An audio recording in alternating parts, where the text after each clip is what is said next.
The silence seems too oppressive to me, and so we're going to start. Senator Blumenthal is on his way, and when he joins us, he can make his opening statement. The hearing will come to order. Good afternoon, and thank you all for your presence here. We're here to consider the nomination for the VA Undersecretary for Benefits. I want to remind us that tomorrow our nation will take time to remember the Americans who died in the terrorist attacks of 9/11, 2021, and the heroes who sacrificed their own lives trying to save others. 24 years later, September 11th is still a vivid and painful memory for many Americans, and especially for those who answered the call to serve our nation in uniform following the attacks. To those who stood to defend our nation in a moment of darkness, we thank you and we thank your families for the sacrifice that was made. Post 9/11 veterans now represent 28% of the veteran population in America and face the highest rate of service-connected disabilities among the entire veteran population. The timely delivery of benefits is crucial to supporting veterans and their loved ones after their service. The Veterans Benefits Administration is charged with administering disability and pension benefits, education benefits, home loan benefits, military to civilian transition support, services, survivor benefits, and other resources to veterans after they've taken off their uniform. The responsibility of the VA Undersecretary for Benefits is to make certain that veterans and their families receive quality benefits in a timely manner, as have been provided by law. We have an experienced public servant, Dr. Karen Brazel, before us today as our nominee for this important position. She served in the Army and is a third-generation veteran.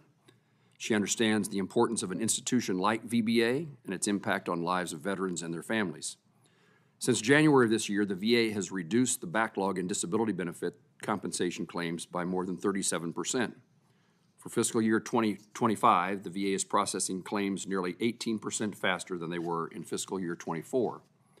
I'm pleased to see progress at the VBA, but as we always say, there's still much more that we need to do to better serve veterans, survivors, and VA beneficiaries. If confirmed, that will be your duty, Doctor, to take upon that task. I look forward to hearing your plans and priorities this afternoon, and I appreciate you being here, appreciate your willingness to serve, and appreciate your family members that have joined you, and a willingness for you all to take on a role if confirmed. I will yield to the ranking member upon his arrival, but I think we'll proceed with your testimony.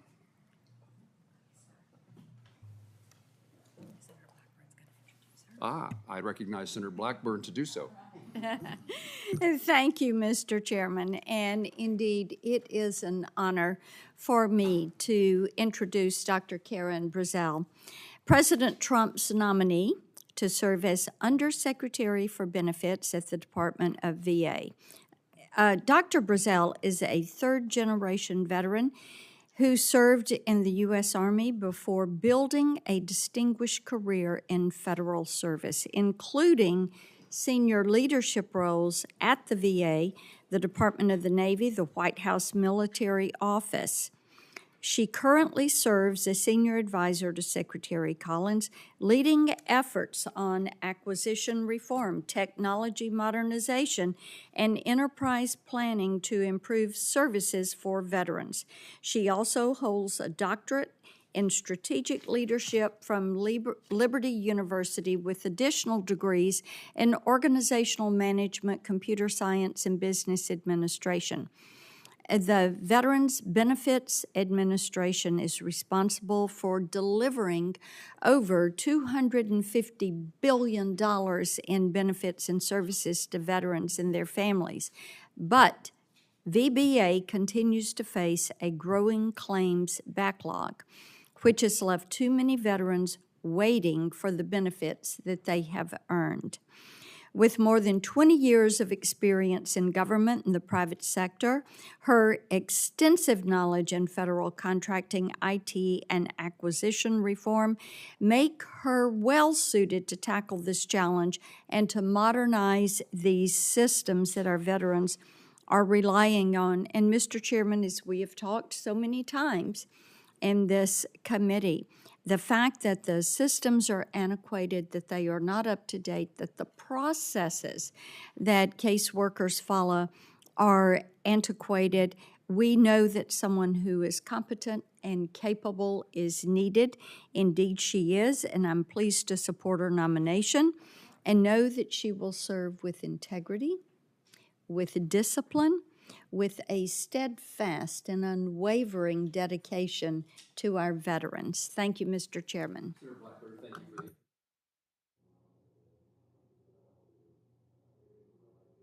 Raise her right hand. And let me ask you this question. Do you solemnly swear or affirm that the testimony you're about to give before the U.S. Senate Committee on Veterans Affairs will be the truth, the whole truth, and nothing but the truth, so help you God? I do. Thank you.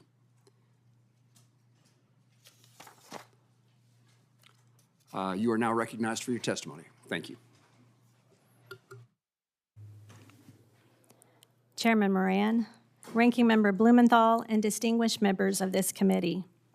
Thank you for the opportunity to appear before you today. I am honored to be considered for the role of Undersecretary of Benefits at the Department of Veterans Affairs. I want to thank President Trump for his nomination and Secretary Collins for his faith and confidence in me to lead one of the most consequential missions within the department. I'm equally grateful to the members of this committee for your unwavering commitment to veterans and for considering my nomination. This would be my second tour of duty, both at VA and with President Trump's administration, and I do not take lightly what that means. Leadership requires sacrifice, giving more than those you lead. In today's environment, volunteering for political service brings intense scrutiny, personal attacks, and disclosure of one's private matters. I have accepted those responsibilities because I believe there is no higher mission than serving our nation's veterans.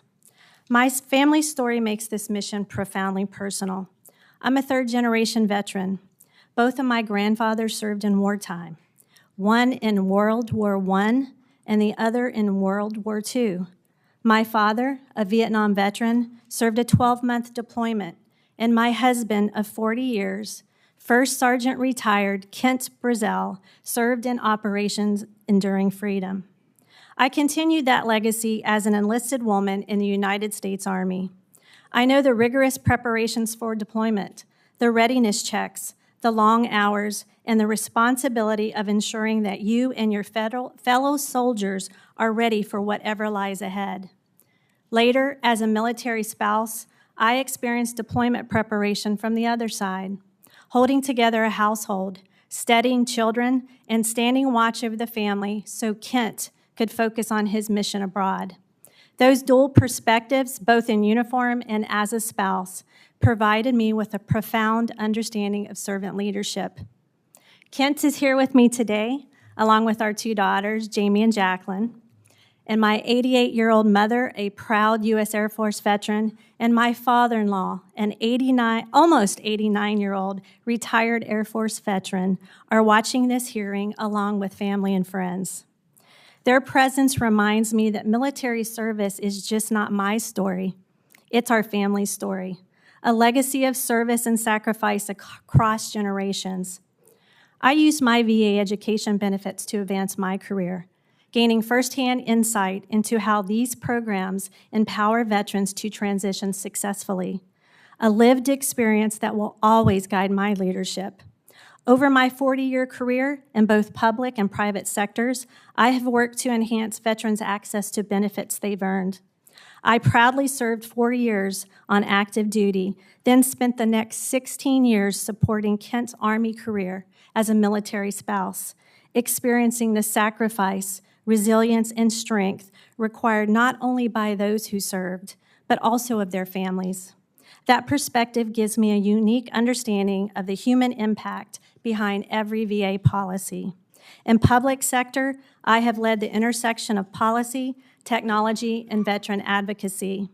As VA's Chief Acquisition Officer and Acting Assistant Secretary for Enterprise Integration, I managed a $30 billion portfolio and a workforce of over 12,000 professionals. I expedited the community care network contracts to expand private sector care and modernize benefit systems to streamline intake, scheduling, and monitoring, always with accountability, transparency, and trusted outcomes for veterans. In private sector, I built on that experience by modernizing health IT and benefits delivery with technology companies. I deployed automation to accelerate claims intake, implemented real-time dashboards for oversight, and reduced backlogs that had kept veterans waiting too long for decisions. These innovations minimized errors and delivered more reliable outcomes for veterans and their families. In every role, my focus has been to deliver by listening to veterans, elevating underserved voices, and empowering teams that never lost sight of the mission, putting veterans at the center of every decision and ensuring the veterans the benefits are delivered with dignity, efficiency, and urgency. Thank you again to President Trump and Secretary Collins for entrusting me with their responsibility, and to the members of this committee for your trust and consideration. I look forward to your questions. Thank you very much. Before we go to those questions, I'm going to recognize Senator Blumenthal for his opening statement. Thank you. Thank you for being here, Dr. Brazel, and thank you for your service to our nation in uniform and as a military spouse, and to your husband as well, whom we discussed when you came to visit me. Thank you for that visit. You know, the VBA's core mission to provide world-class service and benefits to our nation is something they deserve and need, and it can't be accomplished without sufficient resources, both in money and in staff. The Trump administration inherited a VBA that was providing more benefits to more veterans than ever before, partly as a result of the PAC Act, which Senator Moran and I and others on this committee championed. For the past 8 months, we've seen, in effect, the workforce drastically cut through hiring freezes and demoralizing initiatives like forced overtime, an end to collective bargaining for the vast majority of the Veterans Administration workforce. Higher level reviews are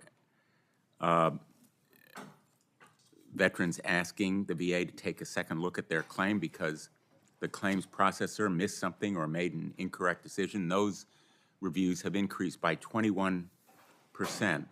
I'm going to put my full statement in the record, but let me just say that the mass exodus at VBA, about 50% of the VA's regional office directors have opted to leave federal service rather than implement the collective bargaining busting practices and policies, are in effect undermining the ability of the VA to perform these essential functions. And it's not just the regional directors. More than 1,000 claims processors have opted to leave instead of dealing with unreasonable commutes to unsuitable workstations or forced overtime. You have been a part of this administration. You've been a part of the policies and practices that have undermined the VA's ability to deliver health care and benefits. And many of these canceled contracts were directly under your purview. I know you have said you weren't directly involved, but I'm going to want to know exactly how you were involved in what has been done already by the VA. Thank you, Mr. Chairman. Senator Blumenthal, thank you. Dr. Brazel, from your experience at the VA, do you have any concerns about the VBA's workplace culture? What do you see as the biggest hurdles that VBA faces in successfully serving veterans and their dependents? What needs to change, if anything? Chairman Moran, thank you for that question. Just to be clear, I have not been involved in any of the VBA operations. That's not my area of oversight right now. But I do believe that we've got some challenges with culture. Anytime a new leader comes in, we don't make changes right away. We assess what's working well and what's not working well. And I think it's important that we look at prioritizing claims modernization. And I say that from the aspect of having one foundational data object.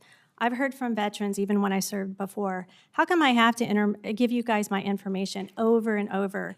I think it's important that we have the veterans submit that their discharge document one time, and it's used across multiple systems. I also think there's an opportunity to digitize forms. We have a VA form that is for the notice of beneficiary and claimants. It is a 15-page form. The first 6 pages are instructions of how to fill out the next 9 pages. I think we could do better than what we have today for our veterans. And we also need to leverage emergent technologies. I want to look at workforce strengthening. Once confirmed, I will assess and review any challenges and look for opportunities for improvement. And then finally, veteran-centered reform, digital modernization of claims processing. I think it's important that we look at where we can leverage emergent technologies to reduce. We have a claims backlog right now of about $650,000 within compensation. And yes, we've done a great effort under this administration, reducing that by about 37%. But I do believe there's opportunities where we can actually modernize that process to be more transparent to the veteran. But most importantly, any emergent technology we bring to the VA, we must have a human at the beginning and end of that process. What do you see as your impediments to accomplish what you just described as your goals? Chairman Moran, over the last almost 9 months, I think a lot of it is the culture. We've relied a lot in the VA on our contractors, but we need our contractors because VA doesn't have all the experts. It needs to be a balanced approach, but we've got to have leaders who's willing to take risks. And I say those are calculated risks because some people may misconstrue what I mean by risk, but leaderships ensure that their folks are uncomfortably comfortable. Meaning as leaders, we have to push our people to help them grow, to get them outside of the way they normally think. I'm going to bring an industry perspective, spending the last 4 years in industry, and really bringing more of those agile methodologies, encouraging them to take risks, but celebrating what we've learned from when we take risks. Thank you for your answer. One would think, in hearing you describe the form, that someone else previous to you would have decided this form makes no sense, it's unfair, and inappropriate for our veterans. Those things that linger trouble me, and of course, individuals, leadership matters. I also would tell you that it seems to me that the VA may be siloed from the rest of the department, and even within the organization, within VBA, they not necessarily talk to each other. This lack of communication, and I think, can cause veterans to fall between the cracks. And I'd be interested, I won't ask this as a question because my time is about to expire and I have one specific I want to ask you, but I would ask you to look into this issue of how do you make the VBA part of an overall organization focused on veterans. And I have a pet peeve, mostly what I know about the circumstances that veterans are in are what they tell me, what their emails tell me, what they tell my staff, and particularly the cases, the issues they bring to us to try to solve on their behalf. And I would love, not because I don't want to do the work, in fact, it's part of the most rewarding thing that most of us do, but it would be a great day in which it did not require your United States Senator to get the VA to do what needs to be done to care for an individual veteran. One of my veterans in my hometown has raised this with me, and I've raised this with the previous leadership of the VA, and it may seem like a minor thing, but the VA sends out to veterans in Kansas and across the country, they receive notices to say that their claim is, quote, ready for decision. And a month goes by, and a month goes by, and a month goes by. It's a misleading statement. It's not ready for decision, or if it is, it's still not decided. And I would ask you to take some time and address this if you're confirmed and serve in that capacity. Veterans ought to know what to expect, and in this case, we're misleading them about the circumstance they're in. And I would welcome any response to that. Senator, you bring up Chairman, you bring up a good point. I think it's important to be transparent, but we have to be also factual in our responses to the veterans. There is room for improvement in transparency, more outreach, more education, and there's also more opportunity for us to collaborate collectively with you and your staff to ensure that whatever information that we're disseminating to the veterans, that they understand and that we're not, I'm looking for the right words, being on the other side, if I had a document that says, hey, your claim's ready for basically decision, I'm thinking I'm going to get notification in the next few days. We need to be clear what that means. And that goes back to if we had a better, I would say not better, but an improved claims processing where the veteran actually saw where their claim was throughout that entire process. Thank you. Senator Blumenthal. Thank you.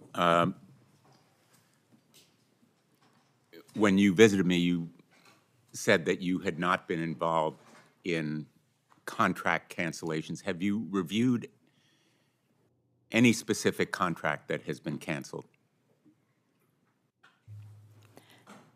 Ranking Member Blumenthal, thank you again for taking the time to meet with me Monday afternoon. And as I have relayed to your staff who I met with last week and you on Monday, my role as senior advisor was to assess the executive orders and ensure that they were followed without any disruption you to have veteran not reviewed delivery. any specific contract? Is that what you're testifying? Just a yes or no, because my time is limited. Have you reviewed any specific contracts that have been canceled? 31,000 contracts canceled. Have you reviewed any of them? Ranking Member, I believe it's only 2,500 contracts that have been terminated Whatever the to number, date. have you reviewed any? I have reviewed some of those, yes. And have you reviewed the contract that was canceled to train VA staff implementing Suicide Prevention PAC Act and Mission Act mandated services? Ranking Member, I do not recall that exact contract, and I'll be happy to take that back to look Have at you that for reviewed you. the one that maintains and operates VA cancer registry databases in various states, Washington, Oregon, Idaho, and Alaska, that was canceled? Ranking Member, I do not recall, and I'll be happy to look into that one following this hearing today. Have you reviewed any of the contracts of your former employer, Science Application International Corporation? Ranking Member Blumenthal, I have met the requirements of the law. You have reviewed it or not? I've met all the requirements of the law as it relates to my former does that employer. mean you? It's a yes or no, yes or no? Ranking Member, it's not a yes or no. I've met all the requirements Well, of the just for the law. record, your former employer received $70 million from the VA. No contracts canceled. So you can refuse to answer the question, which is what you're doing, but that's a fact. Let me ask you, Dr. Brazel, do you support means testing VA disability compensation benefits? Ranking Member Blumenthal, if confirmed, I will do a full assessment and look into that program. Do you support it? Ranking Member Blumenthal. It's a recommendation made by the OMB director, Russell Vogt. He's proposed clawing back benefits from veterans to save money. Ranking Member Blumenthal. Will you tell the veterans of America that you'll oppose this kind of extreme, cruel measure? Ranking Member Blumenthal, we will ensure that every veteran is provided the benefits they've earned timely and accurately. Do you support eliminating compensation payments to veterans rated 20% service-connected disability, disabled or lower? Again, another proposal from OMB Director Vogt. Ranking Member Blumenthal, we will ensure that all veterans are provided the benefits that they've earned. If you're confirmed, are you going to change the way that disability benefits are calculated and ratings are determined? Ranking Member Blumenthal, if confirmed, I will follow the law. Well, I'm not asking you whether you follow the law. I'm really disturbed by these answers to my question, I can't force you to be responsive, but I don't view that answer as responsive to my question. Let me ask you, do you support the elimination of collective bargaining at the VA? Ranking Member Blumenthal, that is under litigation, so I have no comment. Well, you've been working for the Secretary. He's taken this action, and you're saying you can't comment on it? That is correct. Okay. Thank you, Mr. Chairman. Senator Tuberville. Thank you, Mr. Chairman. Dr. Brazil, thank you for being here today and your service and your family's service. You've a lot of sacrifice from your father on down, so thank you. If confirmed as Undersecretary of Benefits, you will oversee the VA's fiduciary program. Unfortunately, this program has been riddled with fraud and abuse. I sometimes even wonder if the VA understands its purpose. In your own words, can you describe the purpose of the VA's fiduciary program and your priorities? Senator, thank you for that question. My three principles, we will always put veterans first. We will follow the law, but we will ensure fiscal stewardship through accountability. And if confirmed, I will do a review of the current program and the state of our financials today. But most importantly, we will ensure that we have processes and procedures in place to mitigate fraud, waste, and abuse. I think we're all still concerned about the legacy of the PAC Act and the lasting regulatory nightmare it created for the disability claims process. So if confirmed, how will you ensure deserving veterans receive their benefits swiftly while reducing regulations and receive the proper payments? Senator, I think it's important that collectively we ensure that the veterans receive timely and accurate benefits. And if confirmed, I will do a full assessment of that program to ensure that veterans are afforded those benefits they've earned. Under Secretary Collins' leadership, we've seen record reductions in the backlog claims. In 1 month, the VA processed, I think, 300,000 ratings claims. Is that right? I mean, have you heard anything about that?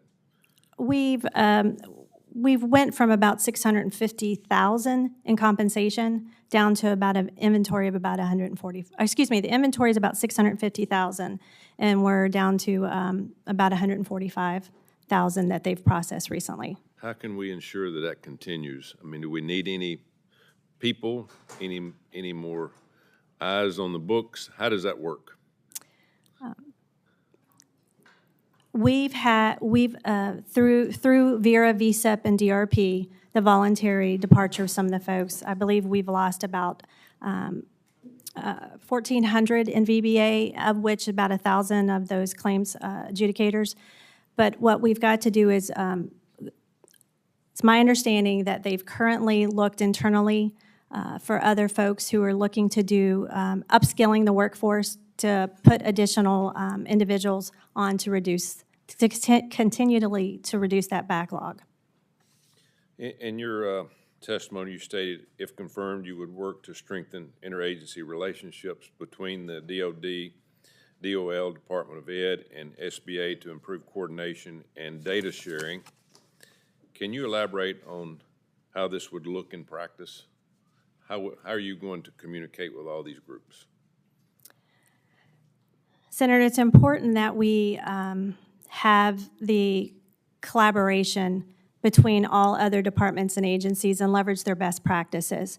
Within DOD, the memorandum of agreement, that was signed by this DOD Secretary and Secretary Collins allows for more data sharing. It also allows for us to really look at a more streamlined transition when it comes to our service members departing the military, especially for their medical discharge exams. The one thing that I hear most back in my state of Alabama from our VA and our veterans is communication. And I think that is, if we can communicate better, we can solve a lot of these problems. Obviously, not all of them, but communication to my veterans, 400,000 back in Alabama, they're much needed of more talk, more organization, and more explanation of what's in front of them. So thank you, and look forward to voting for you. Thank you. Thank you. Thank you, Senator Tuberville. Senator Horino. Thank you, Mr. Chairman. I asked the following two initial questions of all nominees before any of my committees to refer to the fitness to serve for the position to which you have been nominated. So I will ask you, since you became a legal adult, have you ever made unwanted requests for sexual favors or committed any verbal or physical harassment or assault of a sexual nature? Senator, I have not. Have you ever faced discipline or entered into settlement relating to this kind of conduct? Senator, I have not. You noted that one of your responsibilities was to oversee the implementation of President Trump's executive orders. Can you tell me what these executive orders were that you were overseeing the implementation of? Senator, every executive order that was applicable to the VA are the ones that we were responsible for implementing. Can you, I'm asking for you to name them. Which executive orders are we talking about? Reducing the fraud, waste, and abuse in federal contracting. We've implemented. What about the executive order releasing thousands of people from the VA workforce? Wasn't that an executive order? Senator, we did not have a RIF, nor have we released anyone from the workforce. Individuals voluntarily left the VA through Vera VSIP and DRP. So really, Mr. Chairman, I would really like to know specifically what executive orders the president issued relating to VA, and I would like to request the nominee to provide that information very specifically. So how many executive orders? I mean, to just say, yeah, well, everybody should reduce waste and fraud, that's pretty broad. So I'd like to know, was that the only executive order you were asked to implement? No, Senator, I believe at the VA there was over at least a dozen executive orders. Good. Can you provide us with that list, please? Very specific. I commend you for your commitment to making sure that our veterans receive the benefits that they deserve and have earned. And I think your testimony was that there was a dramatic reduction in the claims backlog at the VA. Did that result in a increase in the number of requests for review of the claims decisions? Senator, you specifically, I'm not quite sure your question. So the claims backlog was dramatically reduced, so you made decisions based on, and I don't know what the numbers were, something like from 600,000 to 100,000. Or you reduce the backlog by 100,000, or you reduce it to 100,000. Can you clarify for me? Well, the current inventory is about 650,000 Claims backlog. claims for compensation. Down to, what was it before it got to 600,000? It was over $1 million. So since you made the claims decisions and you reduced the backlog, then when a claims decision is made, can't the veteran ask for a review of your decision? I believe they can. And so when you reduce the claims by 400,000 or so, did that the request for review increase significantly? Senator, I don't have that information, but I will provide that to you. Could you provide that? Thank you very much. Absolutely. My concern is that even as on the one hand, you're reducing the claims backlog, on the other, you're doing it so fast that the veterans are saying, wait a minute here, I don't think that was right. So I'd like to know what those numbers are. Then, you know, your goal is to make sure that our veterans get all the benefits they deserve. How many veterans are there in the United States? By the DoD count that we have, it's over 17 million. 17 million? Do you know what percentage of those veterans have accessed veterans benefits? I believe right now the count of what we have enrolled in the VA is around 8 million. How many? 8 million, a little over 8 million. So that means that there are thousands of veterans that have not accessed veteran services. So what is your plan to enable them to access services, to find out what you can do to help them?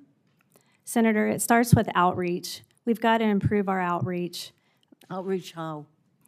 We've got to be out there and talking to veterans. We've got to be out there introducing the VA, because there's going to be a handoff when they leave the DoD. They're going to be part of the VA family. We have to start early discussing that transition, educating them on the benefits that they Excuse can me, earn. I've been told for the whole time that I've been on this committee that there are millions, literally, of veterans who don't get that kind of outreach, and we're always told by all of you that there's going to be outreach.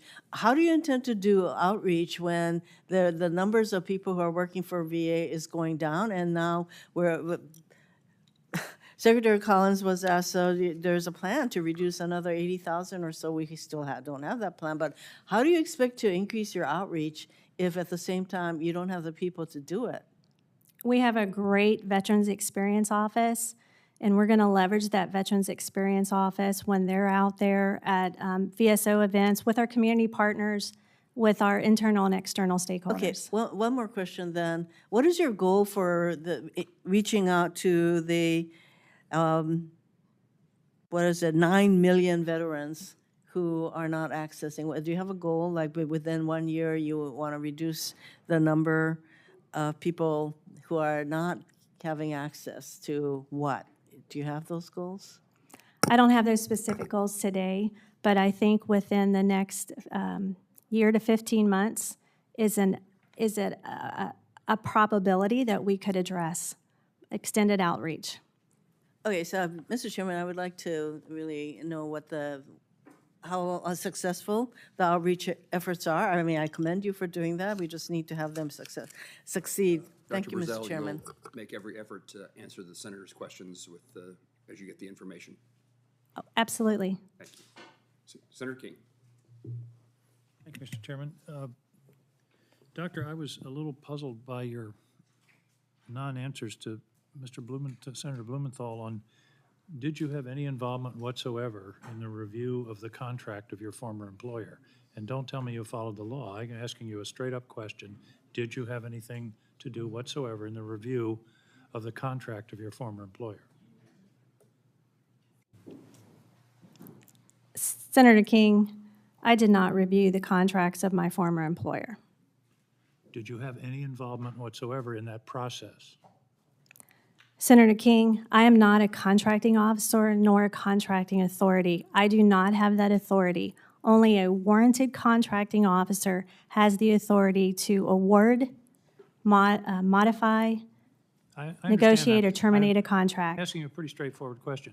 Did you have anything to do whatsoever with the review of the contract of your former employer? That's a pretty straightforward yes or no question. I did or I didn't. Senator, I have not reviewed the contracts of my former employer. That's not what I asked. I asked, did you have anything to do whatsoever with that review? Senator, I have not reviewed any contracts of my former employer. Okay, Again, I'm not a that's the third time contracting you've given me authority. that answer, and for the third time, I'm going to say that's not what I'm asking. I'm asking, were you involved in any way whatsoever with the review of the contract of your former employer? Senator King, I've answered that. I am not a contracting official or contracting authority. I have not All right. reviewed the contracts of my former Failure to employer. answer that question, you just lost my vote on this nomination. In your opening statement, you used the term risks 3 or 4 times or 5 times with regard to the people under your supervision. I don't want the people under your supervision that are making decisions about benefits for veterans taking risks. What in the world did you mean by taking risks? Senator, when you employ new technology, and I think you know that from your time at LL Bean, per our discussion when I visited you, there's opportunities for folks when you've got to learn your mistakes. You got to fail fast. You do that in a test environment, understanding the constraints of the technology and how it's going to interface with the legacy systems when you go to a live environment. So test it in a production environment.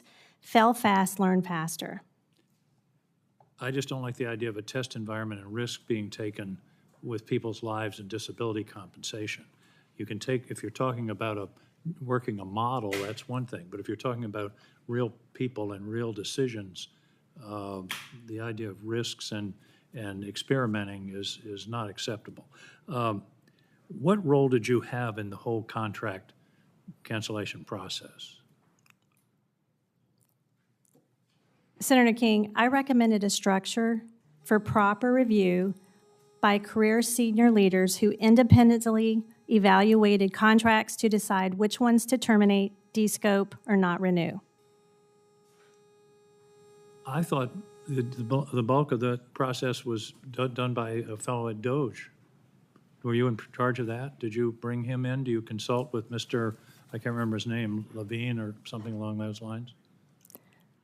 Senator King, we have no Doge employees. They're VA employees. I know, but the people who did the initial review of the contracts were Doge. Is that not correct? They were VA employees, Senator. They were VA employees. Are you familiar with Sahil Lavinia, programmer enlisted by Doge, which was then run by Elon Musk, who worked at the VA and developed the software that evaluated the contracts? You're denying that he ever was involved in this process? Senator, I didn't say I denied he wasn't involved in the process, nor did I deny I know him. But what I'm clarifying for the record, they were VA employees. He was a VA employee when He was a doing VA that work? employee. He was a VA employee. Do you feel that the contract review process was successful and effective? Senator King, the contract review process has never been done before, but it did allow a lot of the senior leaders responsible, the career leaders responsible for their programs, to be made aware of several of the duplicate contracts that they had under their oversight. Several thousands were canceled, wasn't it 16,000? There's been some dispute. The ranking member said 30-something. The number I've been using is 16,000. Isn't that the correct number? Canceled? No, Senator. The correct number as of today is about 2,500 out of about 76,000. We can certainly, that's a number we can check. And you, in your answer to the questions of the committee, you said the FY26 budget, this is direct quote, reflects no reduction in force, and yet I have the budget filing that says disability compensation minus 862 people. What am I missing? That sounds like a reduction in force to me. The budget of the administration for 2026 is 862 fewer people than were there the year before. Isn't that a reduction in force? No, Senator, and I'm not sure the document that you're referencing, but It's a VA document. It's general operating expenses, FTE by business line and management direction and support, subtotal. Disability compensation, minus 862 people. Senator King, I wasn't involved in any of the budget development, and I have not been involved in any of the VBA operations. Well, then why did you say the FY26 budget reflects no reduction in force? Because we haven't had a reduction in force, Senator. We had voluntary separation through VERA, VSIP, and DRP. If somebody leaves, isn't that a reduction in force? Not in, You have fewer people to process claims, right? 862 fewer according to the budget submitted by the administration. and those are voluntary separations. I understand that, but that's still 862 fewer people there to process claims. Senator, I can't say if 862 people is going to impact the claims processing, and if confirmed, I will do a full workforce assessment. Well, thank you. I have to say the contract cancellation process is one of the most disastrous I've ever seen in 25 years in this business. And to say that a person who was engaged in that will then become in charge of the Veterans Benefits Program, that's a lift for me. Thank you, Mr. Chairman. Senator Sullivan. Thank you, Mr. Chairman, and Ms. Brazel, I want to thank you and your family for wanting to serve. By the way, I want you to maybe talk a little bit about your family and service. Your dad was a Vietnam vet, your husband served 40 years, I think. No, husband of 40 years, sorry. 40, yes. You've served in the military. Can you give me a little sense of your military service and your family's military service and why you want this position? Senator Sullivan, first I want to thank you for your leadership on Camp Lejeune. Oh, I'm going to get to that. Trust me. All my colleagues are leaving too because I want them to hear it. But I think your service and your families, I think it's a big part of wanting to go join the VA. it is. Again, services in my heart. It's in my I don't want to say DNA, but I grew up as a Air Force family member. We've been stationed everywhere. I was born abroad, and one thing that I remember about my dad is he was enlisted, and then he took his GI Bill and went back and got his degree when he was in his 40s. And I remember when he walked across that stage with his bachelor's degree, I looked at, me personally, I said, it doesn't matter what your age is. Education is a continuous journey. It's just like me. I just finished my doctorate. All 4 of my degrees I've earned at night school while working full time. Good. And didn't you use the GI Bill too for some of your? I did for my first 2 degrees, my associates and my bachelor's. Good. Well, thank you for your service and your family's service. It's not always easy. And when I say it's a family matter when you're serving your country, either in uniform or in an important position like this. So thank you. So let's turn to the Camp Lejeune bill. This is a real outrage from my perspective. I voted to provide the long-awaited relief for veterans and families who are affected by the water contamination at Camp Lejeune. And yet, the Biden administration Department of Justice, now the Trump administration Department of Justice, all predicted if you don't put attorney's fees, caps on the awards, that the trial lawyers would get all the money and the sick Marines and their families wouldn't get anything. And I know I know we have some VFW and American Legion Post members here, but this is an issue I've been fighting for because my colleagues on the other side of the aisle, to be honest, were more interested in giving their allies at law firms money, not sick Marines and their families. And I've been sick about it. It's the biggest issue, the biggest injustice I've seen in my 10 years in the Senate. Everybody knows about it. Everybody kind of looks the other way. I was not looking the other way. The Attorney General of the Biden administration agreed with me, saying this is an outrage. You can't have law firms, and you see them advertising all over the place, 70% contingency fees, 65% contingency fees, stealing the money from sick Marines and their families. It's disgusting. So can you give me your commitment to work with the Secretary, who's very committed to this, and the Attorney General, and I've had a lot of discussions with her, on at least where we are on the current contingency fees. Anything above that would be against the law, anything above 25%. I'm still trying to pass my bill to make those not so high. These aren't trials. These are kind of, already determined administrative procedures that under the law are very simple.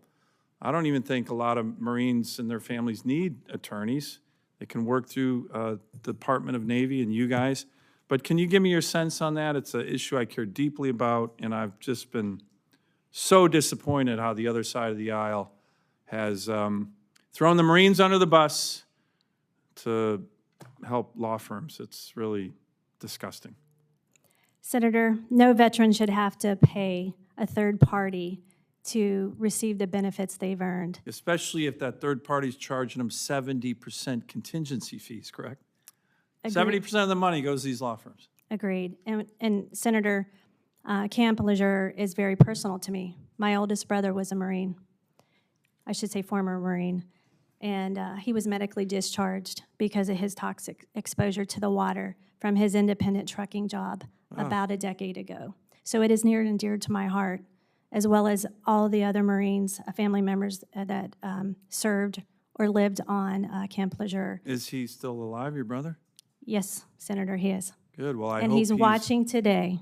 Good, well, tell him Semper Fi. Tell him I have his back. Tell him not to sign up for any of these darn, law firms that are advertising. By the way, billions of dollars. Do you think they're advertising billions of dollars because they want to help guys like your brother?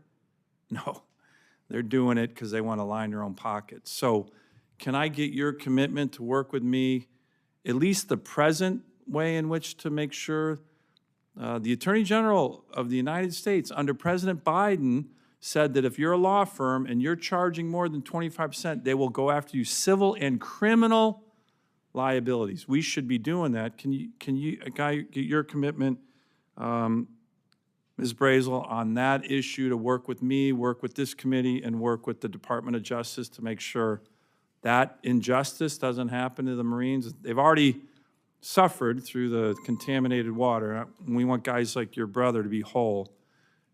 Can I get your commitment to work with me on that? Yes. Good. And we will work with you and make sure people like your brother serve the Marine Corps honorably. By the way, there's no former Marines, there's just Marines. That we'll work with you together on that. But I appreciate your commitment to that cause, and I appreciate you and your family's service. Thank you, Mr. Chairman. Thank you, Senator Sullivan. Senator Tillis.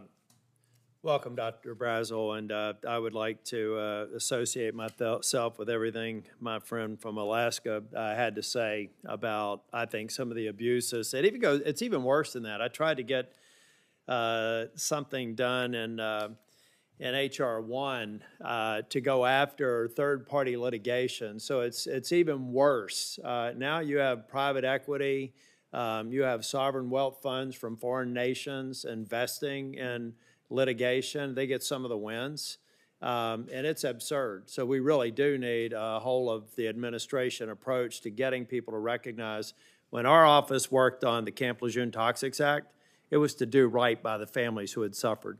And now you've got a bunch of slimy lawyers taking advantage and making more money than the people who were absolutely harmed. We need to go after every one of them.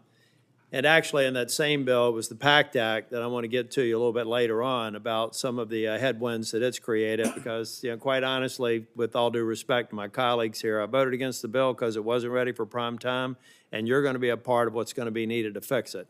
Let me poison the well here and tell you I'm going to support your confirmation. I'm going to get back to a few questions in the time remaining, but I know the hour is late. But Mr. Chair, I want to read this. Sarah Verardo, I think that you've met Ms. Verardo before from the Independence Fund. Her husband, Mike Verardo, died. I got this statement I want to read to you because I think it's appropriate. I spoke at his eulogy.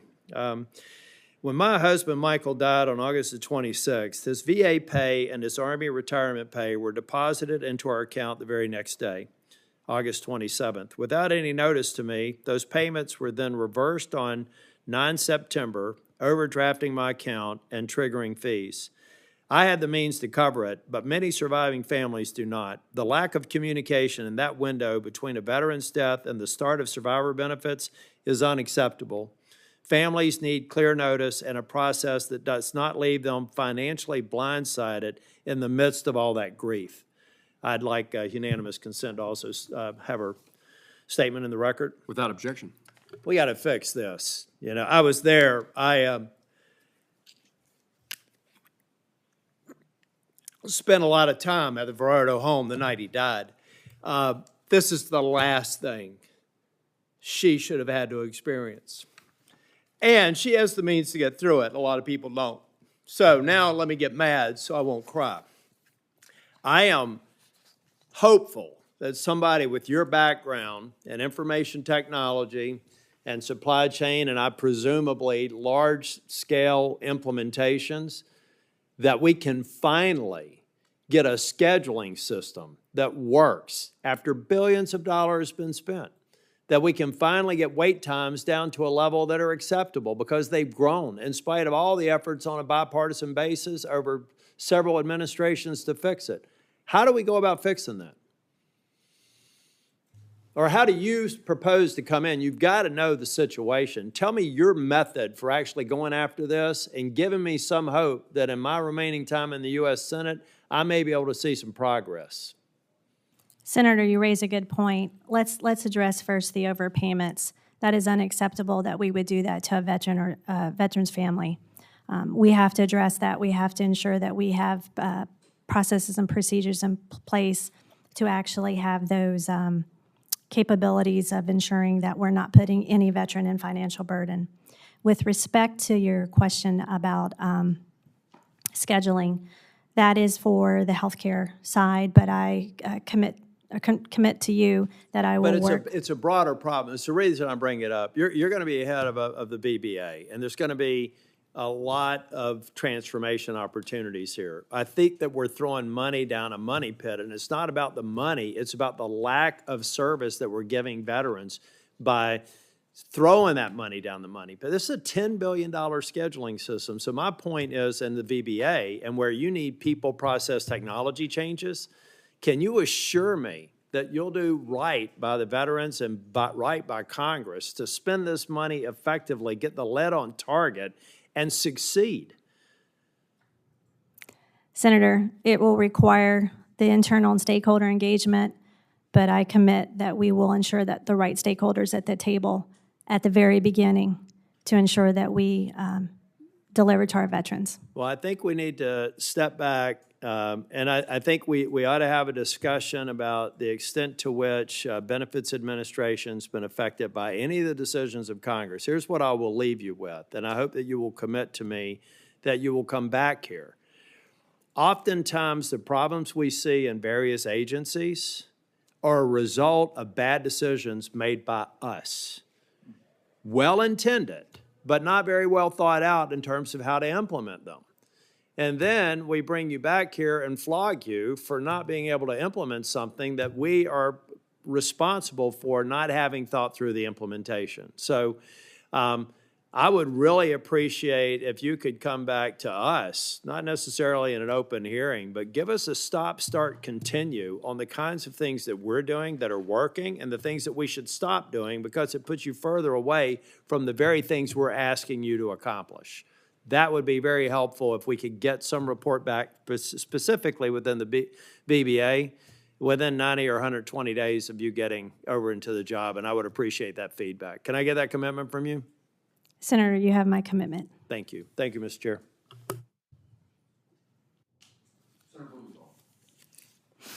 Thank you, Mr. Chairman. I just want to be clear about some of your responses to Senator King and Senator Hirono. Is it your testimony that nobody has been discharged or fired? Outside, it is my testimony that nobody's been riffed. Nobody's been riffed. And nobody has been discharged or fired. Is that your testimony? Nobody's, in other words, involuntarily separated, whatever you want to call it, but rift, I don't know what rift means. Tell me in the language that veterans can understand. Has anybody been fired? Senator Blumenthal, not to my understanding. Not to your knowledge? What about the thousands of probationary employees who've been discharged? They've been told they don't have a job anymore. Ranking Member Blumenthal, I believe that's under litigation, so I cannot comment on that. You can't comment on it, but how can you say that no one's been fired when, in fact, thousands of probationary employees have been told you're discharged? And, by the way, thousands have been hired back because, lo and behold, the VA discovered it needed them. Are you aware of that fact? Ranking Member Blumenthal, I am not aware of that. You're not aware of it. But your testimony to us is no one's been fired. I cannot believe that testimony. Have you spoken to anyone at your former employer since your beginning work at the VA? Anyone at Science Application International Corporation? The only individuals I spoke with was ones to actually get some information for my financial disclosure. That was it. So you haven't talked to anyone other than the person who was in charge of your financial disclosure facts? That is correct. Are you aware that of the people who have been separated from the VA, and it's in the thousands, is it not? I'm not sure what you're asking me, Ranking Member. 1/3 of them have been veterans, correct? I can't confirm.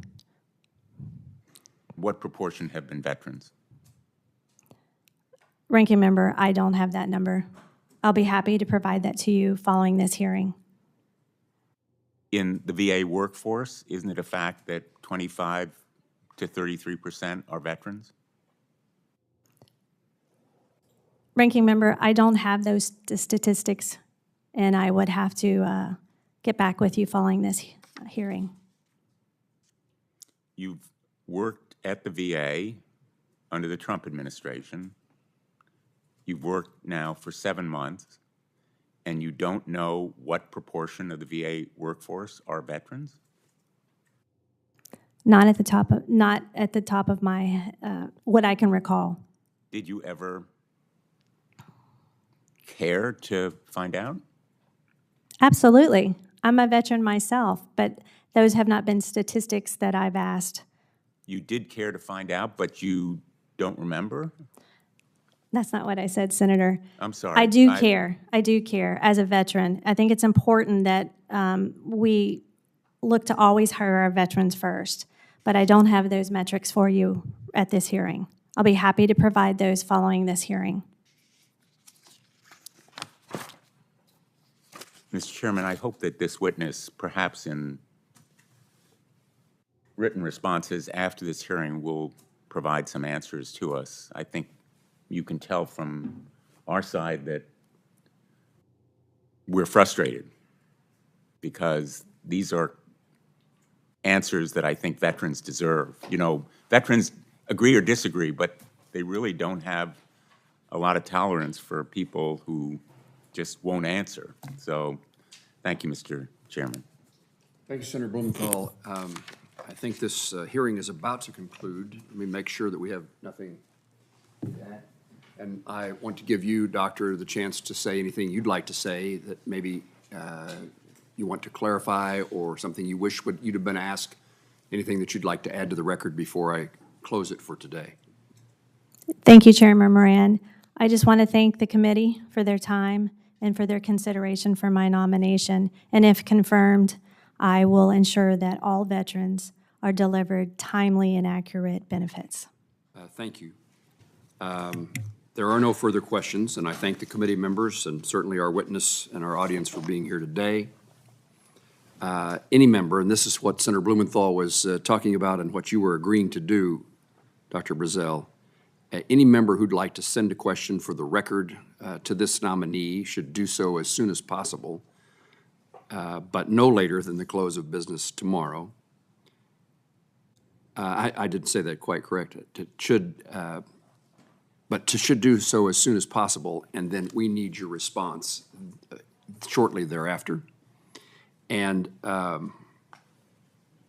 it is your testimony today, but your response to those questions are just like they're on the record and will be considered by the committee in your nomination process. And with that, the committee is adjourned.